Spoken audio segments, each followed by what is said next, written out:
Hi friends, welcome to Veni's kitchen. ఈరోజు మనం అందరికీ చాలా ఇష్టమైన రవ్వ లడ్డూలు ప్రిపేర్ చేసుకుందామండి. కొన్నిసార్లు మనం రవ్వ లడ్డూలు ప్రిపేర్ చేసుకున్నప్పుడు కొంతసేపటికి చాలా డ్రైగా గట్టిగా అయిపోతుంటాయి కదా. అలా కాకుండా మా వీడియో చూస్తూ చేయండి. మీరు ఎప్పుడు ప్రిపేర్ చేసినా కానీ రవ్వ లడ్డూలు చాలా సాఫ్ట్గా జ్యూసీగా చాలా ఎక్కువ సేపు వరకు ఉంటాయి. సో మరి రెసిపీలోకి వెళ్లే ముందు మీరు గనక మా వీడియోని ఫస్ట్ టైం చూసినట్టయితే మా వీడియోని లైక్ చేయండి, అలాగే మా ఛానల్ని షేర్ చేసి సబ్స్క్రైబ్ చేయండి. అండ్ మా వీడియో చూసి మా ఛానల్ని సబ్స్క్రైబ్ చేసుకున్న వాళ్ళందరికీ చాలా థ్యాంక్స్ అండి. మీకు నచ్చితే మీ ఫ్రెండ్స్ అండ్ ఫ్యామిలీతో కూడా మా ఛానల్ని షేర్ చేసి మమ్మల్ని ఇంకా సపోర్ట్ చేయండి. సో మనం రవ్వ లడ్డూల కోసం ముందుగా డ్రై ఫ్రూట్స్ని ఫ్రై చేసుకుందామండి.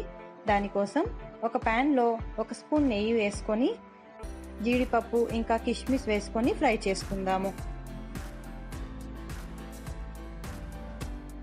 డ్రై ఫ్రూట్స్ ఎప్పుడైనా లో ఫ్లేమ్లోనే ఫ్రై చేసుకుంటే చాలా బాగా ఫ్రై అవుతాయండి.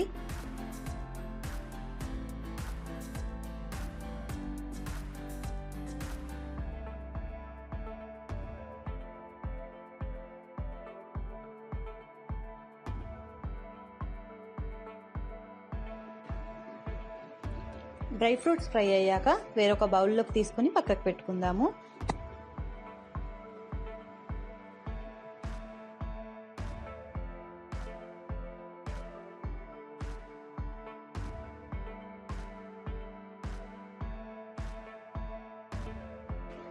ఇప్పుడు అదే ప్యాన్లో ఒక 2 స్పూన్స్ నెయ్యి వేసుకొని బొంబాయి రవ్వ వేసుకొని ఫ్రై చేసుకుందామండి.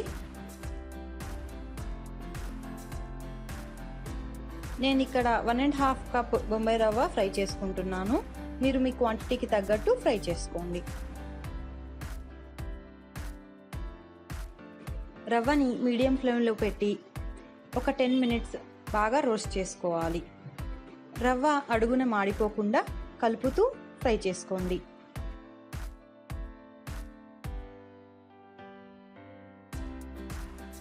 ఒక 10 మినిట్స్ తర్వాత రవ్వలోని పచ్చిదనం పోయి చక్కగా రోస్ట్ అయిపోతుంది. ఇప్పుడు ఈ రవ్వని వేరొక ప్లేట్లోకి ట్రాన్స్ఫర్ చేసుకుందాము.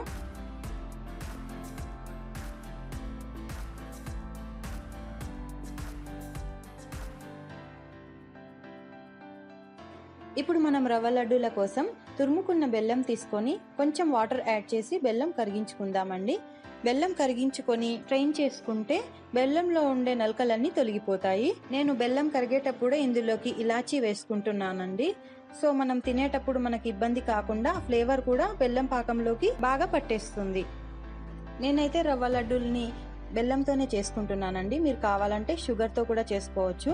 షుగర్తో చేసుకునే వాళ్ళైతే షుగర్ని పౌడర్ చేసుకోవాలి. షుగర్ పౌడర్ చేసుకునేటప్పుడే మనం అందులోకి ఇలాచీ కూడా వేసుకుంటే షుగర్తో పాటే అది కూడా పౌడర్ అయిపోతుంది. ఇంకా ఇంట్లో డైట్లో ఉన్న వాళ్ళు కానీ లేదా డయాబెటీస్ వాళ్ళు ఎవరైనా ఉంటే కనుక షుగర్ బెల్లం 2 అవాయిడ్ చేసి ఎండు ఖర్జూరం పౌడర్ కూడా వేసుకోవచ్చండి. అది కూడా చాలా టేస్టీగా ఉంటుంది. బెల్లం కరిగాక టీ స్ట్రెయినర్తో బెల్లం పాకాన్ని స్ట్రెయిన్ చేసుకుందాము. ఇప్పుడు మనం రవ్వలోకి మనం ఫ్రై చేసి పెట్టుకున్న డ్రై ఫ్రూట్స్ ఇంకా కరిగించిన బెల్లం పాకం వేసుకొని బాగా కలుపుకుందాము. పాకం కొంచెం వేడిగా ఉన్నప్పుడే రవ్వలోకి మిక్స్ చేసుకోవాలండి. పాకం చల్లబడితే మళ్ళీ గట్టిగా అయిపోతుంది. సో మనం కొంచెం వేడివేడి పాకం వేసుకొని జాగ్రత్తగా చేతులతో కలుపుకోవాలి. పాకం అంతా మిక్స్ చేసుకున్నాక ఇందులోకి కొంచెం కొంచెం మిల్క్ యాడ్ చేస్తూ రవ్వ లడ్డూలు చుట్టుకోవాలి. రవ్వ లడ్డూలు నార్మల్గా చాలా ఫాస్ట్గా రెడీ అయిపోతాయండి. సో మనం ఎప్పుడు కావాలనిపిస్తే అప్పుడు రవ్వ లడ్డూలు ప్రిపేర్ చేసుకొని పిల్లలకు కూడా స్నాక్స్ లాగా ఇవ్వచ్చు. మనము డ్రై ఫ్రూట్స్ రవ్వ వేయించుకున్నాం కదా, ఈ మిక్చర్ని మనం ఒక ఎయిర్ టైట్ కంటైనర్లో పెట్టి ఫ్రిడ్జ్లో స్టోర్ చేసుకుంటే ఎప్పుడు కావాలంటే అప్పుడు ఫటాఫట్ తీసుకొని రవ్వ లడ్డూలు ప్రిపేర్ చేసుకోవచ్చు. అలాగే ఇదే మిక్చర్తో మనం రవ్వ కేసరి కూడా ప్రిపేర్ చేసుకోవచ్చు. ఒక్కసారి మనం రవ్వ ఇంకా డ్రై ఫ్రూట్స్ నెయ్యిలో ఫ్రై చేసుకొని స్టోర్ చేసుకుంటే గనక 2-3 మంత్స్ వరకు మనం ఈజీగా యూజ్ చేసుకోవచ్చండి. ఈ రవ్వ లడ్డూల్లో మనం మిల్క్ యాడ్ చేసుకోవడం వల్ల ఇవైతే 1-2 రోజుల కంటే ఎక్కువ స్టోర్ ఉండవండి. ఒకవేళ మీకు ఎక్కువ రోజులు స్టోర్ కావాలంటే గనక నేను చెప్పాను కదా, పొడి రూపంలోనే స్టోర్ చేసుకోవాలండి. ఈ పాలు మాత్రం నేను కాచి చల్లార్చిన పాలండి. మీరు రవ్వ లడ్డూలు చేసేటప్పుడు కూడా కాచి చల్లగా ఉన్న పాలు మాత్రమే వేసుకోండి. వేడి పాలు వేసుకుంటే రవ్వ మెత్తబడిపోతుందండి. ఇలా రెడీ అయిన రవ్వ లడ్డూల్ని ఒక ప్లేట్లోకి తీసుకుని సర్వ్ చేసుకుందాము. సో చూసారు కదా, ఎమ్మి రవ్వ లడ్డూలు చాలా ఈజీగా రెడీ అయిపోయాయి.